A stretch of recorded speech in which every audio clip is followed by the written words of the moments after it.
Any objection? No objection, motion carries. Thank you. Number 22. So number 22 is a DOT project on Fort Myers Beach, and I was hoping that staff would review that project and timeline with us. And we're lucky enough to have the mayor of Fort Myers Beach present, and he's been talking to me about this for the last couple of years, and I'm happy to have this agenda item today. Mr. Chair, I'd like to ask Rob Price, but we also have Mary Tucker available as well regarding timing of procurement. Rob? Morning, Commissioner.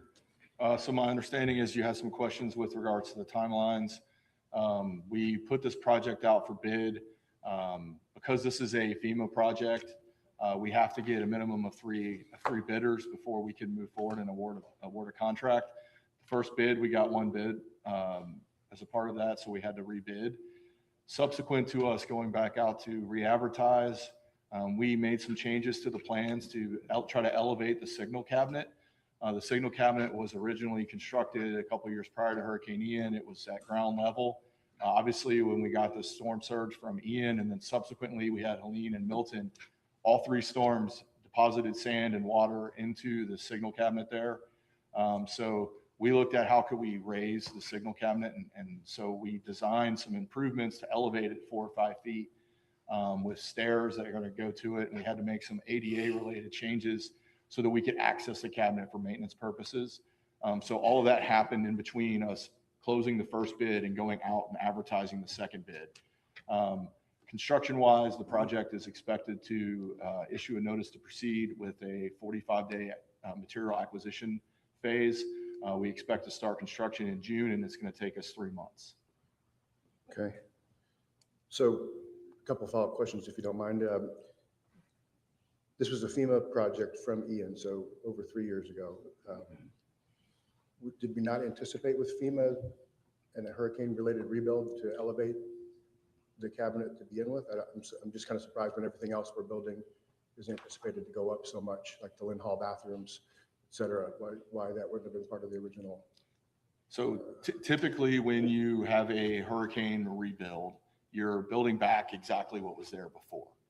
When we initially went out to advertise the first bid, that's exactly what we did, was to rebuild what was there before. After that, we had Helene and Milton that also infiltrated what the signal cabinet would have been if it was functional. So it was our decision at that point to try to elevate the signal cabinet to minimize. I mean, if we have a Hurricane Ian, we're probably still going to have some issues. If we had a Helene or Milton that we only got 4 to 5 feet of storm surge, we may be safer at this point, and we may salvage that signal cabinet in the future. Okay.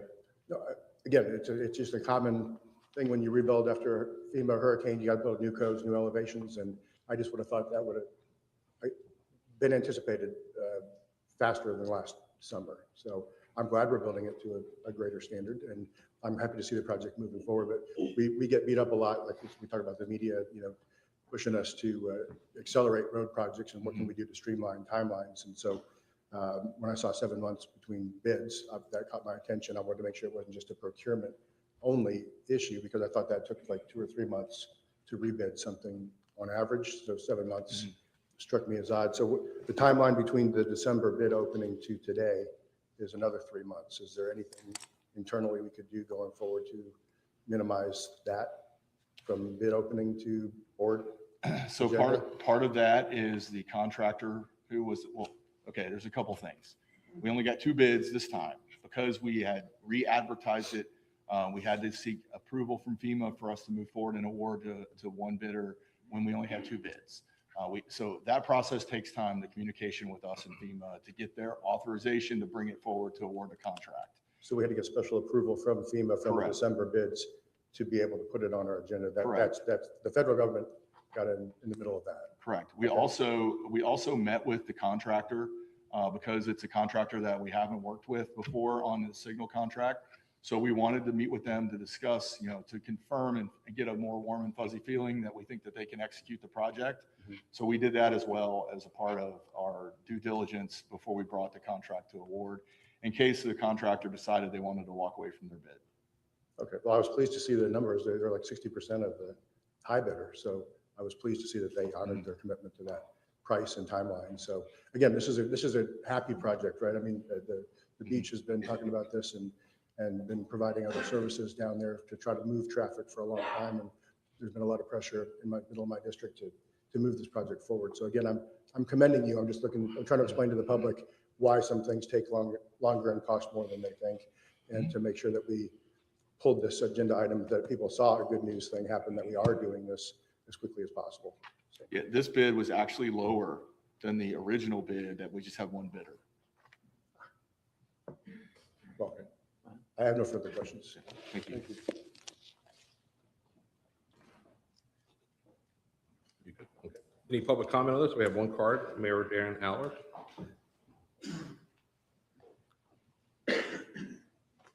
Thank you, Mr. Chair. Good morning, commissioners, and thank you for your service. Thanks for being I'm here for, want to say my name? Mayor Dan Allers, Town of Fort Myers Beach. Thank you for pulling the item and asking those questions, Commissioner Maleka. We probably more than anyone understand the restraints and the restrictions of dealing with FEMA when it comes to approvals and obligations. So thank you for that explanation. We also want to thank you for your collaboration, obviously since Hurricane Ian, and your staff for working with our county, our counselors, as well as our staff in approving what we need to get improved. You know, go through the list. Because of that collaboration, we're dealing with a new Crescent Beach Park, Lynn Hall Park, Bowditch, a new pier, and as of yesterday, the start of the refresh of Estero Boulevard. You pair that with what we're trying to do, which is we've approved every single commercial project that has come before us since the storm. All 24 of them have been approved, on top of the countless remodels and rebuilding of homes. I think we can say we're well on our way to be where we all love to live, work, and play. That being said, this intersection is very, very vital. That is the artery of getting onto the beach at this point. I again want to thank you, both your staff and our staff, and you guys as well, and ma'am as well, for your work. My email box has gone significantly down when it comes to traffic congestion, with the exception of this one light. So I urge you to pass this today so we can get this moving forward. We're certain this is the last key, I think, of a lot of the major projects that we have on the beach to be able to help get back to where we all want to live, work, and play, like I said. But I also want to ask if you, for your consideration, if there's something that you can do over the next month. We are really taxing our staff with overtime and trying to get people certified to be able to work that intersection. You have to have certifications to be able to direct traffic. Lee County Sheriff's Office has been excellent in helping us over the last couple of years with working that intersection when they can. And then this year they have a lot of volunteer staff down there working. But again, those volunteers get spread thin. So a lot of days are left with no traffic control there. And again, that is the main turn now to get into the Times Square area. So it gets very, very congested and then backs that traffic up both directions as people are figuring out that roundabout and how to use it to their advantage. So it's backing traffic up to Bowditch Point at this point. So if there's anything you could do or make recommendations to your staff to work with our staff to be able to provide some sort of assistance, at least through the next month, to get us through the busy season, we would certainly appreciate your consideration. Thank you. Great, thank you. Any other public comment on item 22? Come back forward for an action. So I'd like to move the item, but with one consideration from the team here to honor the mayor's request to have our staff work with his to see if there's any possibilities to enhance traffic control over the next 30 days, especially since we have two active construction projects on either side of this intersection at the same time. I think it would be a good neighbor program to assist with that if we can. Second that. Okay. Any other discussion? Commissioner Hammond? I have an idea that I would even put out there that I'd be interested in fact finding on the interim solution. Is it possible? I believe I read that years ago the state legislature had authorized that the use of tourist development tax funds could be used to help provide for extra law enforcement or traffic direction in some of these areas where folks who are tourists are heavily impacting the traffic. I know it would be maybe a first time of precedent setting, if you will, but first time using it here. But this is just maybe an interim solution. We have the permanent fix on the way. It's not necessarily like it would even become a recurring funding obligation. Would it be possible to pay for getting some folks out there to provide traffic direction through this next month to get us through the tourist season, and then obviously the permanent fix is on the way? We have county attorney for that one. He's there's some statutory requirements for that TDC funds. Mr. Chairman, thank you.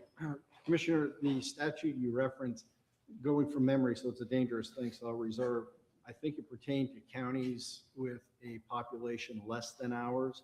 So we may not qualify under that provision, but if the board would authorize our office to explore all other alternatives that we might be able to utilize TD funding for, we'd be happy to do that and advise the board as such. So I'm going to amend my motion to say for our staff to work with their staff and find the best vehicle to fund those that we can, that's available to us. Okay, Yeah. second. I'll second. Okay. Again, just fact finding, not looking to set any new precedent. Okay, great, thank you. Any other discussion? Any objection? No objection, motion carries. Thank you. Thank you, Mayor, for coming down.